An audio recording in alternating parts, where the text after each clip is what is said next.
ചേച്ചിയുടെ സ്പിരിച്വൽ ജേണിയൊക്കെ എങ്ങനെയുണ്ടായിരുന്നു എന്ന് ചോദിച്ചവരോട്. സർട്ടൻ തിങ്സ് നമ്മൾ പറഞ്ഞറിയിക്കാൻ പറ്റില്ല അല്ലേ. സ്പിരിച്വൽ ജേണി ഓരോരുത്തരുടെയും ഓരോ ടൈപ്പിലായിരിക്കും. ബട്ട് സ്റ്റിൽ ഞാൻ ഒരു കാര്യം പറയാം എല്ലാവരോടും, അമ്മമാരോടും അച്ഛന്മാരോടും ഒക്കെയാണ് കൂടുതലായിട്ട് എനിക്ക് പറയാനുള്ളത്. നിങ്ങൾ യു ഷുഡ് ഡൈ പുവർ.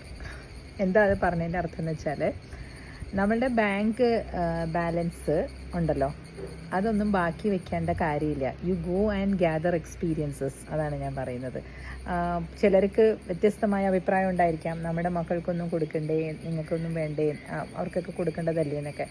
അവർക്ക് നല്ല വിദ്യാഭ്യാസം കൊടുക്കുക, അവർക്ക് പറ്റുന്ന ഒരു ജീവിത പങ്കാളിയെ കണ്ടുപിടിക്കാൻ അവർക്ക് പ്രാപ്തി ഉണ്ടെങ്കിൽ കണ്ടുപിടിക്കട്ടെ, അല്ല നിങ്ങൾ കണ്ടുപിടിക്കുകയാണെങ്കിൽ അതിന് വേണ്ടിയിട്ടൊരു ഹെൽപ്പ് ചെയ്യുക, അത്ര മതി.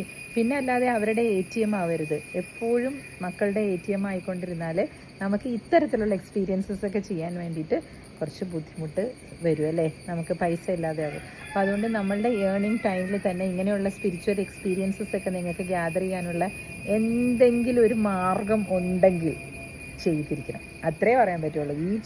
എല്ലാവരുടെയും സ്പിരിച്വൽ എക്സ്പീരിയൻസ് വേറെ തരമായിരിക്കും. അപ്പോൾ ഞാനിപ്പോൾ ഇത് ചെയ്തു, അതുകൊണ്ട് ഇത്തരത്തിലുള്ള എക്സ്പീരിയൻസ് തന്നെ നിങ്ങൾ ചെയ്യണമെന്നല്ല ഞാൻ പറയണേ. നിങ്ങളുടേതായ രീതിയിലുള്ള എക്സ്പീരിയൻസസ് നിങ്ങൾ ഗ്യാദർ ചെയ്യണം കേട്ടോ. ഫ്ലൈറ്റ് വരുന്നു, അപ്പോൾ ഇതൊന്ന് ചെറുതായിട്ടൊന്ന് പറയാമെന്ന് വിചാരിച്ചു. Don't be the ATM for your children always.